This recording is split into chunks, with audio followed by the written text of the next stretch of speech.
мен беріп жатқан ақпараттар кәдімгі ғылыми түрде дәлелденген ақпараттар. Кәдімгі определенный көп адамдардың арасынан обследование жасап, балалардың арасында мысалы задержкасы бар балаларды әртүрлі методтармен емдеп, соның ішінде көмектеспейді деген емдерді ысырып тастап, дәлелденген методикаларды бірінші орынға қойып емдеп жатыр дүние жүзі. Ал біздің ата-аналар не істеп жатыр? Біздің ата-аналар қай жақтан не естейді, сол жаққа баланы жүгіріп апарады.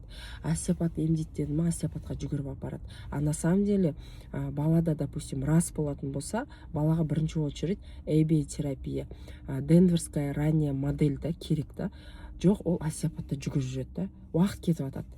Ал, допустим, обычно нормотипичный балаға, мысалы, сенсорика АФК-мен ақ шығып кетеді тілі.